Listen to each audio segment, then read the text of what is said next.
Welcome to prime 9 come to the point. ఈ రోజు మన కమ్ టు ద పాయింట్ కార్యక్రమంలో మనం మాట్లాడుకునే పాయింట్ ఏంటంటే ఉస్తాద్ భగత్ సింగ్ సినిమాలో డిప్యూటీ సీఎం పవన్ కళ్యాణ్ గారు, పవర్ స్టార్ పవన్ కళ్యాణ్ గారు, సనాతన ధర్మకర్త పవన్ కళ్యాణ్ గారు, అట్లాగే ప్రజాసేవ చేసే నాయకుడు అయినటువంటి పవన్ కళ్యాణ్ గారు, అలాగే ఫ్యాన్స్ అయినటువంటి చాలా మంది ఉన్నారు కదా, వాళ్ళకి హీరో అయినటువంటి పవర్ స్టార్ పవన్ కళ్యాణ్ గారు, అలాగే దేశం గురించి జై హింద్ జై హింద్ జై హింద్ అంటూ ప్రతి సభలో చెప్పే ఒక దేశభక్తుడు రాసిన డైలాగ్స్ గురించి ఈరోజు మనం ఖచ్చితంగా మాట్లాడుకోబోతున్నాం. ఎందుకు మాట్లాడుకోబోతున్నాము అంటే ఒక్క సినిమాలో ఎన్ని వేరియేషన్సో తెలుసా?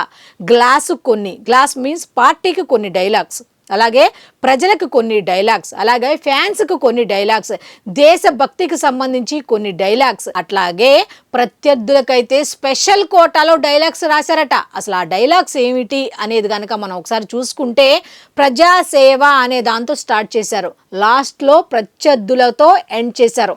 అయితే ఆ డైలాగుల గురించే ఈరోజు మనం ఎందుకు మాట్లాడుకోవాలి అంటే, ఒక్క సినిమాలో అది హిట్టా ఫ్లాపా లేకపోతే ఇన్ని వేరియేషన్స్ చూపిస్తే ఒకవేళ ఫ్లాప్ అవుతుందేమో అని కూడా లేకుండా ఈ 5 వర్గాలకు సంబంధించి ముఖ్యంగా చెప్పుకోవాలంటే దేశం గురించి, ప్రజాసేవ గురించి, ఫ్యాన్స్కు సంబంధించి, పార్టీకి సంబంధించింది, అలాగే మిగతా ఓవరాల్గా ప్రజలకు ఎంటర్టైన్మెంట్ ఇవ్వాలి అంటే కొంతమంది వస్తారు కదా, ఎంటర్టైన్మెంట్ కోరుకునే వాళ్ళు, పవన్ కళ్యాణ్ గారు ఎంటర్టైన్ చేస్తారు అని కోరుకునే వాళ్ళు కొంతమంది ఉంటారు కదా, ప్రేక్షకులు, వాళ్ళ కోసం ఈ 5 వర్గాలు కూడా సాటిస్ఫై అయ్యేలాగా డైలాగ్స్ ఉన్నాయా అంటే ఎస్ అనే చెప్పుకోవచ్చు. అయితే ఆ డైలాగ్స్ ఏమిటి అని ఫస్ట్ నేను కూడా మూవీకి వెళితే ఫస్ట్ టైం చూసినప్పుడు అరే ఇంత మంచి డైలాగ్స్ ఉన్నాయి, ఈ డైలాగ్స్ అన్ని కూడా మనం రాయాలి, మనం రాసి మన కమ్ టు ద పాయింట్ కార్యక్రమంలో ఇంత మంచి డైలాగ్స్ అన్ని మన వాళ్ళందరికీ కూడా వినిపించాలి. చాలా మంది పవన్ కళ్యాణ్ గారి కోసమే ఉస్తాద్ సినిమాకి వెళ్తారు, కాదు పవన్ కళ్యాణ్ గారి కోసం కాదు, ఈసారి డైలాగ్స్కి ఆయన రాయించి పక్క నుండి రాయించిన ఈ డైలాగ్స్కి మాత్రం ఖచ్చితంగా వెళ్లాల్సిందే. ఎందుకంటే ఆయన చెప్పే విధానం, ఆయన వేరియేషన్ అయితే నిజంగా నా భూతో నా భవిష్యత్తు అని చెప్పుకోవచ్చు. సో ఇక సుత్తి చెప్పకుండా డైలాగ్లోకి వెళ్ళిపోదాం. ఫస్ట్ డైలాగ్ ఏంటి అంటే, సంపాదన ఒకటే ఉంటే సరిపోదు, సంతృప్తి కూడా ఉండాలి అనేది ఫస్ట్ డైలాగ్. అంతే కదా, ఆయన ప్రతి సమావేశంలో ఏం చెప్తూ ఉంటారు అంటే, నాకు కోట్ల రూపాయలు ఉన్నాయి, నేను చూడని సుఖాలు లేవు, నాకు అన్నీ తెలుసు, అయినా సరే నేను మిస్ అయ్యేది ఏంటి అంటే ప్రజాసేవ. అంటే ఏంటి, నా అన్నిట్లో ఆయన సంతృప్తికరంగా లేరు. ఎక్కడ సంతృప్తిగా ఉన్నారు అంటే ప్రజాసేవ చేయటంలోనే నాకు సంతృప్తి అనేది ఉంటుంది. ఈ 2 ఉంటేనే మనిషి ఆరోగ్యంగా ఆనందంగా ఉండగలుగుతాడు అని ప్రతిసారి చెప్తూనే ఉంటారు. సో ఆ డైలాగ్ని కూడా ఈసారి ఉస్తాద్ భగత్ సింగ్లు అయితే వాడేశారు. మరి నెక్స్ట్ డైలాగ్ ఏంటో చూద్దాం. ఒక్కోసారి టార్గెట్ లేట్ అవ్వచ్చు కానీ మిస్ అయితే కాదు. నిజం కదా, ఇది ఎవరి కోసం అంటారు? నేనైతే అనుకోవడం ప్రత్యర్థుల కోసమేమో అనుకుంటున్నా. ఎందుకు అంటే టార్గెట్ లేట్ అవ్వచ్చు అంటే 2019 ఎన్నికల్లో టార్గెట్ చేశారు కానీ జస్ట్ కొంచెం లేట్ అయింది, కానీ మిస్ అవ్వలేదు. ఎక్కడ 2024లో మాత్రం టార్గెట్ మిస్ అవ్వలేదా అంటే ఎస్, ఇది ప్రత్యర్థులకు తగిలే డైలాగ్ అనుకుంటా. ఒకవేళ నేను ఇన్ని చెప్తున్నాను కదా డైలాగ్స్లో, ఈ అన్ని డైలాగ్స్లో కనుక నేను ఏదైనా మిస్ అయితే ఖచ్చితంగా మీరైతే కామెంట్ రూపంలో తప్పకుండా తెలియచేయండి. ఇక నెక్స్ట్ డైలాగ్లోకి వెళ్ళిపోదాం. అయితే ఇది మనం మామూలుగా ట్రైలర్లోనే చూసాం. ఏంటంటే ఇది ఇందాక విన్నది భగవద్గీత, ఇది భగవద్గీత అంటూ ఆయన ద్వారానే మనం ట్రైలర్లో చూసాం. కాబట్టి నేను పెద్ద చెప్పినా కూడా మీకు ఇంట్రెస్ట్ అనిపించదు, ఎందుకంటే అక్కడ ఆయన ఎఫెక్ట్ వేరు, ఇక్కడ నేను చెప్పే ఎఫెక్ట్ వేరు. కాబట్టి ఆయనకి మనకి పోలికే ఉండదు. కాబట్టి అది విన్నారు కాబట్టి నేను చెప్పి దాన్ని నేను తగ్గించదలుచుకోవాలా. డైలాగ్ అయితే ఇది. ఇంకా నెక్స్ట్ డైలాగ్లోకి వెళ్ళిపోదాం. అయితే ఎంటర్టైన్మెంట్లో కూడా ఏమాత్రం తగ్గలేదు. అయితే ఏంటో తెలుసా, ఎంతసేపు అమ్మ చేతి వంట అమృతం, అమ్మ చేతి వంట అమృతమేనేనా, ఈసారి నాన్న చేతి వంట నైవేద్యం అని పేరు పెట్టుకుందాం అంటూ కూడా సటైర్లు వేశారు. మరి మామూలుగా ఉండదు కదా పవన్ కళ్యాణ్ సటైర్లు వేస్తే. నేను చెప్పే విధానంలో కాస్త తగ్గించవచ్చు కానీ మసాలా, ఆయన చెప్పేటప్పుడు మాత్రం ఆయన ఫేస్ ఎక్స్ప్రెషన్స్, ఆ డైలాగ్ డెలివరీ, ఇవన్నీ కూడా నిజంగా చెప్తుంటే సూపర్ అంటే సూపర్ ఉంటాయి. అయితే ఇంకో కామెడీ డైలాగ్, కాకపోతే అది సీరియస్ సిచ్యువేషన్లో కూడా పవన్ కళ్యాణ్ గారి డైలాగ్ డెలివరీ ఉంటుంది, సూపర్ అంటే సూపర్. అయితే విలన్ కొడుకు అడుగుతాడు, నీకేం కావాలి అని విలన్ కొడుకు అడిగితే ఆయన ఇచ్చే ఆన్సర్ ఏంటో తెలుసా, నీ వల్ల కాదు, అయితే నన్ను వదిలే, నా వల్ల కాదు, మా నాన్నకు తెలిస్తే నిన్ను వేసేస్తాడు అది వాడి వల్ల కాదు, నాకు చెప్పడం కుదరలేదు. కానీ అసలు పవన్ కళ్యాణ్ గారు ఈ డైలాగ్ చెప్తుంటే సూపర్ అంటే సూపర్ అనమాట. నెక్స్ట్ ఇంకో డైలాగ్లోకి వెళ్ళిపోదాం. సంతోషం పంచుకుంటే డబల్ అవుతుంది, అదే సమస్య పంచుకుంటే సగం అవుతుంది.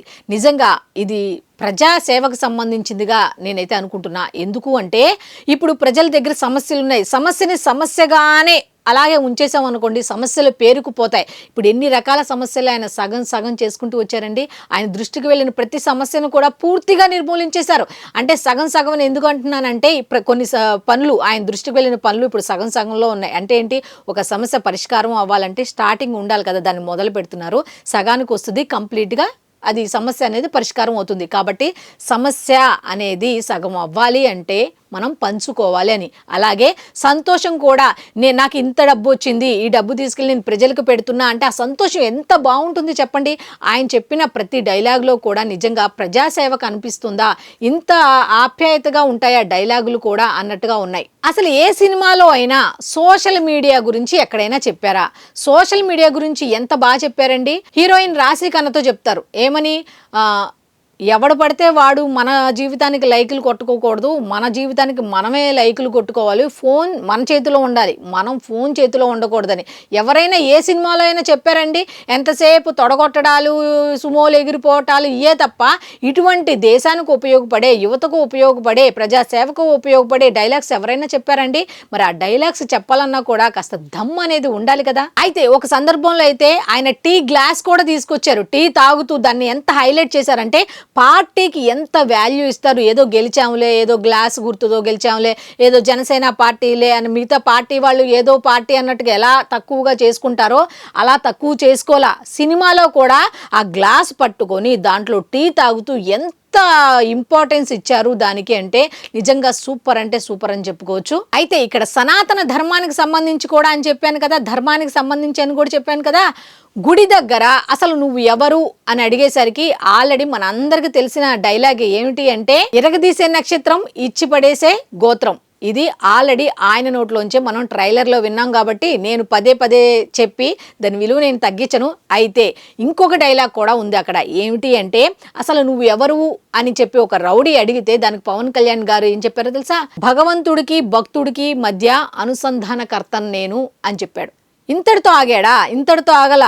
బలహీనుడి చేతిలో ఆయుధాన్ని అంటూ మాట మాట్లాడారు. అంటే ఏంటి, భగవంతుడికి భక్తుడికి మధ్యలో నేను ఉంటాను, అట్లాగే బలహీనుడి చేతిలో ఆయుధాన్ని. నిజమే కదా, బలహీనుడు అరే ఈ సమస్య వచ్చింది ఏం చేయలేం, ఈ సమస్య వచ్చింది ఏం చేయలేం అని ఆలోచించుకున్న సమయంలో ఈ సమస్య పవన్ కళ్యాణ్ గారి దృష్టికి వెళ్తే ఖచ్చితంగా పరిష్కారం అవుతుంది అన్న ఆలోచన కలిగిస్తున్నారు. అంటే ఒక బలహీనుడి చేతిలో ఆయన ఆయుధంగా మారారా అంటే ఎస్ అని చెప్పొచ్చు. అంటే చూడండి ఎంత కనెక్టివిటీగా డైలాగ్స్ కూడా ఎంత దగ్గరుండి రాయించుకున్నారా లేకపోతే ఆయనే రాశారా అన్నట్టుగా ఉన్నాయో. ఈ ఒక్క డైలాగ్ సరిపోదా చెప్పడానికి? అయితే ఇంకొక అద్భుతమైన డైలాగ్ కూడా ఉంది. ఏంటి అంటే, ప్రళయం పర్మిషన్ తీసుకోదట, అణుబాంబు అపాయింట్మెంట్ అడగదట, ఆ వచ్చినప్పుడు మాత్రం మూసుకొని కూర్చోవాలి అంటూ సూపర్ అంటే సూపర్ డైలాగ్ కూడా ఉంది. మామూలు డైలాగ్ కాదు, అసలు పవన్ కళ్యాణ్ గారి నోట్లో ఈ డైలాగ్ వింటుంటే నిజంగా సూపర్ అంటే సూపర్ ఉంటుంది. నెక్స్ట్ సీఎం కుర్చీ గురించి మాట్లాడుకునేటప్పుడు విలను, అట్లాగే పవన్ కళ్యాణ్ గారు అక్కడ భగత్ సింగ్ గారు అనమాట, వీళ్ళిద్దరూ డిస్కషన్ చేసుకునేటప్పుడు సీఎం కుర్చీ గురించి కూడా ఒక డైలాగ్ అయితే ఉంటుంది. ఆశ అందరికీ ఉంటుంది కానీ అర్హత కొందరికే ఉంటుంది అన్నట్టుగా ఒక డైలాగ్ చెప్పారు. ఇంతకీ ఆశపడిన వాళ్ళెవరు, అర్హత లేని వాళ్ళెవరు అనేది నేనైతే ఖచ్చితంగా చెప్పలేను. కానీ ఎవరికి అన్నారు ఏంటి అనేది మాత్రం ఖచ్చితంగా అయితే మనందరికీ తెలిసిందే. ఆశ అందరికీ ఉంటుంది, అర్హత కొందరికే ఉంటుంది అనేది ప్రత్యర్థులకు దిగుతుందేమో ఈ డైలాగ్ అన్నట్టుగా ఉంది. అయితే ప్రమాణ స్వీకారం రోజున ఏ విధంగా మర్యాదగా చెప్పారో అదే విషయాన్ని ఆయన డిప్యూటీ సీఎం పవన్ కళ్యాణ్ గారు ఈ సినిమాలో ఎంత బాగా వాడారు అంటే, రాజ్యాంగాన్ని ఉల్లంఘించిన ఏ యదవనైనా సరే, తప్పు చేసిన ఏ యదవనైనా సరే ఏరి పారేస్తాను, అసలు ఊరుకునే ప్రసక్తే లేదు, తాట తీసి కూర్చోపెడతా అంటూ చాలాసారి ఈ తాట తీసి కూర్చోపెడతా అనేది చాలా మర్యాదపూర్వకంగా సభల్లో చెప్పారు. కానీ సినిమాల్లో మాత్రం ఇచ్చి పడేశారు. ఎవరికి? ప్రత్యర్థులకి అని చెప్పుకోవచ్చు. ఒక్కొక్కడికి చుక్కలు చూపిస్తా దైవ సాక్షిగా అంటూ వార్నింగ్ ఇచ్చారా అంటే ఎస్, ఖచ్చితంగా నిజ రూపంలో అంటే రాజకీయాల్లో ఎవరైతే ఆయనకు ప్రత్యర్థులుగా ఉన్నారో వాళ్ళందరికీ కూడా ఈ డైలాగ్స్ ద్వారా, ఈ ఉస్తాద్ భగత్ సింగ్లో డైలాగ్స్ ద్వారా మాత్రం గట్టిగా ఇచ్చి పడేశారా అంటే ఎస్ అనే చెప్పొచ్చు. నేను మెడ పట్టుకుంటే తొడకొట్టినట్టే, చాలామంది తొడగొడితే సుమ్మోలు వేసిపోతాయి. ఇదంతా ఏమి చేయను, నేను జస్ట్ ఇలా మెడ పట్టుకుంటా అంతే, నేను తొడగొట్టినట్టే అనే డైలాగ్ ఆల్రెడీ ట్రైలర్లో చూసాం. ఎంత బాగుందో ఆయన నోట్లోంచి చూస్తే కదా. చరిత్రహీనులందరిది చరిత్రే సార్, సీఎం కుర్చీ కోసం ఏమైనా చేస్తారు, ఎంతకైనా దిగజారుతారు అంటూ ఒక డైలాగ్ కొట్టారు. మరి ఇది మాత్రం ఎవరికి చెందుతుందంటారు? చరిత్రహీనులు ఎవరు, అలాగే నేర చరిత్ర కలిగిన వాళ్ళు ఎవరు అనేది వాళ్ళకే అర్థమవుతుంది. కాబట్టి మనం పేర్లు చెప్పుకోవాల్సిన అవసరంలా, కాకపోతే ఖచ్చితంగా ఇది ప్రత్యర్థులకే అని చెప్పుకోవచ్చు. అయితే విలన్ ఏం చేస్తాడు అంటే గాజు గ్లాసు పగల కొడతాడు. ఇట్లా పట్టుకుని ఇలా వదిలేస్తే అది కింద పగిలిపోతుంది. అది చూసి పవన్ కళ్యాణ్ గారు సూపర్ అంటే సూపర్ డైలాగ్, ఆయన ఎలివేట్ చేసుకుంటూనే గ్లాస్ యొక్క గొప్పతనాన్ని చెప్తారు కదా. సూపర్ అంటే సూపర్ ఉంటుంది. ఏమిటి అంటే ప్రతి లోహానికి కూడా ఒక గుణం అయితే ఉంటుందట. ఇనుము అయితే గట్టిగా ఉంటుందట, ఎవరిలాగా? ఆయనలాగా. దూది అయితే చాలా మెత్తగా ఉంటుందట, ఎలాగా? ఆయన మనస్సులాగా. అయితే గాజు గ్లాస్ అట పగిలే కొద్దీ పదునెక్కిద్ది అంటూ గాజు గ్లాసు యొక్క గొప్పతనాన్ని అయితే సూపర్ అంటే సూపర్గా ఒక గుర్తుని కూడా హైలైట్ చేశారు. అంటే జనసేన జోలికి వచ్చినా, గాజు గ్లాసు జోలికి వచ్చినా ఒక్కొక్కళ్ళకు ఉంటుంది బిడ్డ అన్నట్టుగా చెప్పినట్టుగా ఉంది. అయితే దీంతో ఆపేశారా? లేదు. మరి గాజు గ్లాసు పార్టీ జనసేన అనగానే ఎవరు గుర్తుకొస్తారు? సైన్యం గుర్తుకొస్తారు. జనసేన సైన్యం గుర్తుకొస్తారు. మరి సైన్యానికి సంబంధించిన కూడా ఒక డైలాగ్ ఉండాలి కదా. మరి ఏంటో తెలుసా? గాజు అంటే సైజు కాదు, సైన్యం, కనిపించని సైన్యం అంటూ జన సైనికులను కూడా ఉస్తాద్ భగత్ సింగ్ సినిమాలో సైనికులను కూడా గుర్తుపెట్టుకున్నారంటే సూపర్ కదా. ఎంతసేపు కార్యకర్తలు, పార్టీ నాయకులు అంటే ఏం చెప్తారు? వెనకాల ఎలక్షన్స్ అప్పుడు మాత్రమే తిప్పుకుంటారు. కాదు, వాళ్ళ యొక్క గొప్పతనాన్ని సినిమాల్లో కూడా చెప్పిన నాయకుడిని ఎవరైనా చూసారా? ఎక్కడైనా చూసారా? బొట్టు తీసేస్తే బాగుంటుంది అని పక్కనున్న ఒక వ్యక్తి అంటే, బొట్టు తీసేయడానికి నేను వెళ్ళేది పాకిస్తాన్ కాదు, పాత బస్తీ అంటూ అంతా మనదే, అంతా మనవాళ్లే అంటూ ఆయన ధర్మాన్ని ఏ విధంగా చెప్పుకుంటూ వచ్చారు తెలుసా? పాత బస్తీ పేరు ఎత్తడానికి, అక్కడ వాళ్ళ గురించి మాట్లాడటానికి కూడా చాలా మంది భయపడతారు. మరి ఎంత గట్స్ ఉంటే ఆ డైలాగ్ వాడారు ఒకసారి ఆలోచించుకోండి. ఇంకొక డైలాగ్ ఉంది, గుంపులకి గ్రూపులకి భయపడేవాడిని అయితే ఇంత దూరం వచ్చేవాడిని కాదు అంటూ. నిజమే కదా, గుంపులకి గ్రూపులకి భయపడే వ్యక్తా? కాదు కదా. 2024 ఎన్నికలు ఏం చెప్తున్నాయి? గుంపులకి గ్రూపులకి పవన్ కళ్యాణ్ అనే వ్యక్తి శక్తి అస్సలు భయపడదు. అదే డైలాగ్ ఇక్కడ స్పష్టంగా రాశారా అంటే ఎస్ అనే చెప్పొచ్చు. అయితే కామెడీలో కూడా దేశభక్తిని పండించారు, కామెడీలో కూడా దేశభక్తిని తీసుకొచ్చారు. ఎవరో ఇద్దరు కామెడియన్స్ డిస్కస్ చేసుకుంటుంటే అక్కడ వాళ్ళ డిస్కషన్ మధ్యలోకి వెళ్ళి అసలు భారత్ మాతాకి జై అంటే ఏమిటో తెలుసా? జవాన్లు ఎంత చలిలో వణుకుతూ మనకి దేశ రక్షణ చేస్తున్నారనేది తెలుసా అనేది అందరికీ తెలిసేలా చెప్పారు. ఇలాంటి ఒక్క సినిమాలో ఇన్ని వేరియేషన్స్ చూపించిన సినిమా ఏదైనా ఉందా అంటే ఎస్, లేనే లేదు. ఉస్తాద్ భగత్ సింగ్ మాత్రమే ఉందని ఖచ్చితంగా చెప్పుకోవచ్చు. అయితే మరి హీరోయిన్ కూడా హైలైట్ చేయాలి కదా. అయితే హీరోయిన్ శ్రీలీల అయితే పవన్ కళ్యాణ్ గారిని ఒక క్వశ్చన్ అడుగుతుంది. మీ జాబ్లో డ్యూటీలో ఉన్నప్పుడు జాబ్ సాటిస్ఫాక్షన్ ఎలా అయ్యారు, ఎలా అవుతారు అంటే ఆయన చెప్పిన వర్డ్స్ ఏంటో తెలుసా? మనం చూసినవే. పల్లె గ్రామాల్లోకి వెళ్ళి పెద్దవాళ్ళతో ఆయన మమేకం అవుతూ ఉంటారు చూసారా, అయ్యే వర్డ్స్. ఏంటి అంటే, ఒక తల్లి తల మీద చెయ్యి వేసి చల్లగా ఉండు నాయన అన్న మాట అంటే ఎంత ఆనందంగా ఉంటుంది. అదే నా జాబ్ సాటిస్ఫాక్షన్. ఒక అక్క ఒక చెల్లి నా దగ్గరకు వచ్చి, అన్న, తమ్ముడు, నువ్వు ఇచ్చిన ధైర్యం మాకు ఈరోజు ఇలా ధైర్యంగా ముందుకు వెళ్ళటానికి ఎంతగానో సహాయపడుతుంది అన్న మాట ఉంటుంది చూసారా, అదే నా సాటిస్ఫాక్షన్. ఇవన్నీ కూడా నేనేదో నా కోసం చెప్తున్నవి, నన్ను ప్రమోట్ చేసుకోవడానికి వాళ్ళ గురించి చెప్తున్నవి కాదు. వాస్తవంగా చెప్పాలంటే అవే నా జాబ్ సాటిస్ఫాక్షన్కి మెట్లు అన్నట్టుగా చెప్పుకుంటూ వచ్చారు.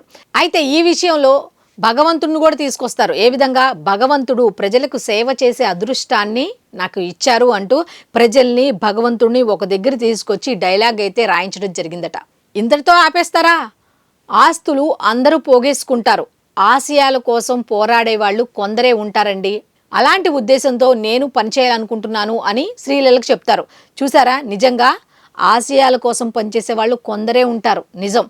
ఆస్తులు పోగు చేసుకునే వాళ్ళు చాలామంది ఉంటారు. ఏం తక్కువ, ఆయనకి ఎంత ఆస్తి పోగు చేసుకోవచ్చు. ఆ డబ్బులు ఇప్పుడు కూడా ఆ ఉస్తాద్ భగత్ సింగ్లో వచ్చిన సినిమాలకు కూడా ఏం చేస్తున్నారు, ఆ డబ్బంతా తీసుకెళ్ళి అంటే నెక్స్ట్ ఎవరికైనా సహాయం కావాలి అనగానే ఆయన రెడీగా ఉంటారు సహాయం చేయడానికి. సో ఆస్తులు ఎవరైనా పోగు చేసుకుంటారో, ఆశయాల సాధన కోసం మాత్రం ఇలాంటి వాళ్ళు కొంతమంది మాత్రమే ఉంటారు. అందులో పవన్ కళ్యాణ్ గారు కూడా ఉంటారని చెప్పడంలో అతిశయోక్తే లేదని చెప్పొచ్చు. అయితే ఫన్నీగా శ్రీలీల ఒక మాట అడుగుతుంది, రోడ్డు మీద వెళ్ళే ఆడపిల్లలను చూస్తే మీకేమనిపిస్తుంది అని. దాన్ని ఎంత చాకచక్యంగా చెప్పుకుంటూ వచ్చారో తెలుసా. అరే, ఈ ఆడపిల్లలు క్షేమంగా ఇంటికెళ్తే బాగుండు అనిపిస్తుంది. ఎవరైనా వెనక పడ్డారనుకోండి, ఈ పిల్లలకి సెల్ఫ్ డిఫెన్స్ నేర్పిస్తే బాగుండు, వీళ్ళు కూడా నేర్చుకుంటే బాగుండు అనిపిస్తుంది అనేది చూసారా.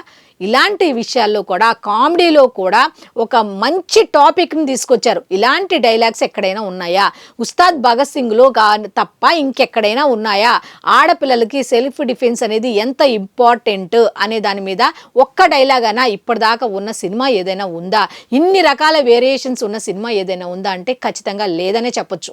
అయితే విలన్ వీళ్ళ దగ్గరికి రావట్లేదని వీళ్ళే విలన్ దగ్గరికి వెళ్తారు. అక్కడ పవన్ కళ్యాణ్ గారు చెప్పిన డైలాగ్ ఏంటో తెలుసా? నా గ్రౌండ్ వర్క్ గట్టిగా ఉంటుంది, నెట్వర్క్ నెక్స్ట్ లెవెల్లో ఉంటుంది అని ఒక డైలాగ్ అయితే కొడతారు. నిజంగా 10 సంవత్సరాల గ్రౌండ్ వర్క్ ఎక్కడ కనపడింది? ఆయన నెట్వర్క్ అంతా ఎక్కడ కనపడింది? 10 సంవత్సరాలు ఏమీ తెలీదు అంటే ఎంత గ్రౌండ్ వర్క్ చేసుకుంటూ వచ్చారు, ఎంత గట్టిగా గ్రౌండ్ వర్క్ చేశారు, నెట్వర్క్ని పెంచుకున్నారు. ఎంత విధంగా గ్రామీణాభివృద్ధి శాఖని ఎవరైనా తీసుకుంటారా అంటే ఎస్, ఎవరు తీసుకోరు, ఆయన మాత్రమే తీసుకుంటారు. నెక్స్ట్ లెవెల్లో ఉంటుంది. ఏంటి నెట్వర్క్ అనేది ఎక్కడి నుంచి పెంచుకోవాలో ఆయనకు మాత్రమే తెలుసు. కాబట్టి నెట్వర్క్ నెక్స్ట్ లెవెల్లో ఉంటుంది. సూపర్ అంటే సూపర్ డైలాగ్ అని చెప్పొచ్చు. అయితే ఆడవాళ్ళ గొప్పతనాన్ని కూడా చెప్పుకుంటూ వచ్చారు తెలుసా. ఏ విధంగా తెలుసా? శ్రీలీల ఉగ్రవాదిని పట్టుకోవడానికి హెల్ప్ చేసేసరికి ఆయన థ్యాంక్స్ చెప్తారు. ఏ విధంగా థ్యాంక్స్ చెప్తారు తెలుసా? మగవాళ్ళ విజయం వెనుక ఆడవాళ్ళు ఉంటారు అనేది ఒకప్పటి మాట, కానీ ఇప్పుడేంటో తెలుసా? ఎదవల ఏరివేత వెనక కూడా ఆడవాళ్ళు ఉంటారు అంటే ఇదిగో ఈ సీన్ చూసి చెప్పొచ్చు అని చెప్పి ఆయన డైలాగ్ వాడారు. అంటే ఆడవాళ్ళ గొప్పతనం చూడండి. ధైర్యంగా ముందుకు రావాలి, మీరు ప్రతి దాంట్లో ముందడుగులో ఉండాలి అని చెప్పి ఉమెన్ ఎంపవర్మెంట్ని ఆయన చెప్పుకుంటూ వచ్చారు.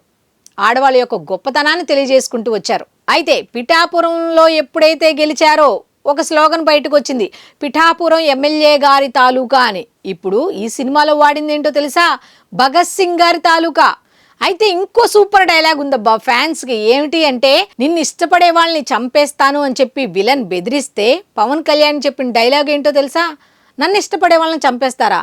అసలు నా అభిమానులు ఎంతమంది ఉంటారో తెలుసా? ముందు లెక్క పెట్టడానికే నీ జీవిత కాలం సరిపోదు, ఇక చంపేయటం వేసేయటం అనేది పక్కన అంటూ ఎవరికి వార్నింగ్ ఇచ్చినట్టు అభిమానులను టార్గెట్ చేసిన ప్రత్యర్థులందరికీ కూడా ఆయన ఏం చేశారు? గట్టి వార్నింగ్ ఇచ్చారు. లెక్క పెట్టుకోవడానికే మీ జీవిత కాలం సరిపోదు, నన్ను ఇష్టపడే వాళ్ళని, నా అభిమానులను లెక్క పెట్టుకోవడానికే మీకు జీవిత కాలం సరిపోదు, వేసేయడం అనేది సెకండరీ అంటూ వార్నింగ్ ఇస్తారు. కావాలంటే ట్రై చేసుకో, లెక్క పెట్టి ట్రై చేయి అన్నట్టుగా కూడా వార్నింగ్ ఇచ్చి వెళ్ళిపోతారు. ఇంకొక అద్భుతమైన డైలాగ్ ఉంది. ఏమిటి అంటే, నేను అడవికి వెళ్తే ఎలా ఉంటుంది అనేది వాళ్ళకి చూపిస్తా, నేను మొక్కకు కాదు మొదలకు వేస్తా మందు అంటూ ఒక డైలాగ్ చెప్తారు. ఇది ఎక్కడ తగిలిందంటారు? చిత్తూరులో ఆ ఎర్రచందనం దొంగలు ఉంటాయి చూసారు కదా, ఆ అటవీలో పర్యటించారు గుర్తుందా? అక్కడ నేను అడవిలోకి వెళితే స్మగ్లింగ్ ఎన్ని ఎర్రచందనం దొంగలను పట్టుకున్నారు, ఎంతమంది స్మగ్లింగ్ చేసే వాళ్ళని పట్టుకున్నారో ఒకసారి ఆలోచించుకోండి. నేను మొక్కకి కాదు వేసేది మందు, మొదలకి వేస్తా, అసలు అది ఎక్కడ స్టార్ట్ అవుతుందా అనే దాని దగ్గర వేస్తా అనే డైలాగ్ చూసారా? నిజంగా ఒక్కొక్క డైలాగ్ నిజంగా ఆయన చేసిందే చెప్పుకుంటున్నారా అంటే ఎస్, ఆయన చేసిందే ఇలా డైలాగ్ రూపంలో వచ్చిందా అంటే ఎస్ అని చెప్పుకోవచ్చు. ఇంకో సూపర్ డైలాగ్ ఉంది, ఆయన యుద్ధం వ్యక్తిగతం కాదు వ్యవస్థ కోసం అంటూ. నిజం కదా, ఆయన యుద్ధం ఎవరి కోసం చేస్తున్నారు? వ్యవస్థ కోసం చేస్తున్నారు, ప్రజా వ్యవస్థ కోసం చేస్తున్నారు, సామాజిక వ్యవస్థ కోసం చేస్తున్నారు, సనాతన ధర్మ పరిరక్షణ కోసం చేస్తున్నారు. ప్రతి యుద్ధం, ప్రతి విషయంలో ఆయన యుద్ధం చేసేది ఆయనకు సంబంధించిన పర్సనల్ ఇష్యూస్ కోసం కాదు, వ్యక్తిగతం కాదు, సమాజ వ్యవస్థ కోసం, ప్రజా వ్యవస్థ కోసం చేస్తున్నారు అని ఖచ్చితంగా చెప్పుకోవచ్చు. ఆపరేషన్ సింధూర్ గురించి మాట్లాడారు. నిజంగా అది జరిగిన తర్వాత చాలామంది మర్చిపోయారు. కానీ ఈ ఉస్తాద్ భగత్ సింగ్లో ఆపరేషన్ సింధూర్ గురించి ఆయన మాట్లాడిన 4 మాటలు ఉన్నాయి. పాకిస్తాన్ వాళ్ళకి ఇచ్చిన 4 డైలాగులు ఉన్నాయి. అసలు ఎంత బాగా చెప్పారంటే నిజంగా ఇంతవరకు ఏ సినిమాలో కూడా అటువంటి డైలాగు వాడిన ఒక్క హీరో కానీ, ఒక డైరెక్టర్ కానీ, ఒక డైలాగ్ రైటర్ కానీ ఎవరు లేరా అంటే ఎస్, ఈ ఉస్తాద్ భగత్ సింగ్ ఆయనకు తగ్గట్టుగానే, ఆయన ఆలోచనకు తగ్గట్టుగానే ఈ డైలాగులు కూడా పడ్డాయా అంటే ఎస్ అని చెప్పొచ్చు. కడుక్కునే నీళ్ల కోసం అడుక్కునే పొజిషన్లో ఉండి పక్క దేశం మీద ఆధారపడే కుక్కవి నీకే అంతుంటే మాకెంత ఉండాలరా అనే డైలాగ్ ఉంది చూసారా, నిజంగా సూపర్ అంటే సూపర్. కడుక్కునే నీళ్ల కోసం అడుక్కునే పొజిషన్లో ఉండి పక్క దేశం మీద నువ్వు డిపెండ్ అయ్యి ఉన్నావు, నువ్వా మమ్మల్ని అనేది, నీకే అంతుంటే మాకెంత ఉండాలరా. ఈ ఒక్క డైలాగ్ సరిపోదా? దేశభక్తి ఉన్న ఒకే ఒక్క యువశక్తి మాట్లాడే పదాలు ఎలా ఉంటాయంటే ఇలాగే ఉంటాయని ఖచ్చితంగా చెప్పుకోవచ్చు. ఇక ఫైనల్లీ లాస్ట్గా ఇందాక చెప్పాను కదా సింధూరం, దాని గురించి ఒక డైలాగ్ చెప్తారండి. నిజంగా దేశభక్తి అనేది ఇలా ఉండాలి. సినిమా అది హిట్టా ఫట్టా లేకపోతే ఇటువంటి డైలాగ్స్ వాడితే జనం వస్తారా, చూస్తారా, బోరు కొట్టిదా, ఇటువంటి ఏమి ఆలోచించకుండా ఆయన ఏం చెప్పాలి అనుకున్నారు సూటిగా సుత్తి లేకుండా చెప్పేశారా అంటే ఎస్ అని చెప్పొచ్చు. మా ఇంటికి, మా ఆడపడుచుల ఇంటికి, మా దేశానికి ఎవరైనా వస్తే, మా ఇంటికి ఎవరైనా వస్తే మా ఆడపడుచులు చేసే పని ఏంటో తెలుసా? సింధూరం పెట్టి పంపిస్తారు. అది చాలా మర్యాదపూర్వకంగా మేము చేసే పని మా ఆడపడుచులు చేస్తారు. అదే ఒక మగవాడు సింధూరం పెడితే ఎలా ఉంటుందో చూస్తావా అంటూ ఎంత పవర్ఫుల్గా, ఎంత అగ్రెసివ్గా పాకిస్తాన్ దేశానికి సంబంధించిన వాడిని షూట్ చేస్తూ ఎంత కసిగా షూట్ చేస్తాడు అంటే నిజంగా పాకిస్తాన్ వాడు భారతీయుడు అనే వాడిని చూడంగానే దూరంగా పారిపోయి గుండెలు జారిపోయేలాగా అమ్మో భారతీయుడు, భారత్కు చెందిన సైనికుడు, భారత్కు చెందిన వ్యక్తి అని భయపడేలాగా ఆయన ఆక్రోశానంతా కూడా చూపించారు. అయితే ఈ ఓవరాల్ సినిమా అంతా చూసిన తర్వాత లాస్ట్లో పవన్ కళ్యాణ్ గారికి దగ్గరగా ఉండి అంటే సీఎం పోస్ట్లో ఉన్న వ్యక్తి ఒకే ఒక మాట అంటారు. ఏంటి అంటే భూమాతకి హద్దులు ఉండవు, ఆకాశానికి అవధులు ఉండవు అని. నీ సేవ ఒక పిఎస్కి కానీ ఒక ఊరికి కానీ ఆగిపోవటానికి వీల్లేదు. ఒక 10 మందికి మాత్రమే చేరటం కాదు. నీ సేవ అనేది యావత్ భారతావనికి కూడా కావాలి, యావత్ దేశానికి కూడా కావాలి అంటూ ఒక డైలాగ్ అయితే ఉంది. నిజంగా చెప్పాలంటే ఈ సినిమాలో పవన్ కళ్యాణ్ సినిమా పాటలు, డాన్సులు వీటి గురించి మాట్లాడుతున్నారు కానీ ఇంత పవర్ఫుల్ డైలాగుల గురించి మాత్రం ఎవ్వరూ మాట్లాడట్లా. ఎందుకు మాట్లాడట్లేదు అంటే ఇక్కడ ఎంతసేపు పవన్ కళ్యాణ్ గారినే చూస్తున్నారు కానీ ఒక వ్యక్తి, ఒక శక్తిగా మారి ఇన్ని రంగాల దేశానికి సంబంధించి, ప్రజాసేవకు సంబంధించి, పార్టీకి సంబంధించి, ప్రేక్షకులకు సంబంధించి, పైగా ఫ్యాన్స్కి సంబంధించి ఈ 5 అంశాలను కూడా పరిగణలోకి తీసుకున్న ఒక్క సినిమా అయినా మీ దృష్టిలో ఉంటే ఖచ్చితంగా కామెంట్ రూపంలో తెలియచేయండి. సో నేనైతే ఒక పెన్ను పేపర్ పట్టుకొని సినిమాకి 2వ సారి వెళ్ళి మరి ఈ డైలాగ్స్ అన్నీ రాసుకున్నాను. సో నేను నచ్చిందనే అనుకుంటున్నా. ఒకవేళ నేను ఏదైనా డైలాగ్ మిస్ అయితే మీ అభిప్రాయాన్ని తప్పకుండా కామెంట్ రూపంలో తెలియచేయండి. సో ఇది ఈనాటి కమ్ టు ద పాయింట్ కార్యక్రమం. మళ్ళీ రేపటి కమ్ టు ద పాయింట్ కార్యక్రమంలో కలుసుకుందాం. అంతవరకు సెలవు, నమస్కారం.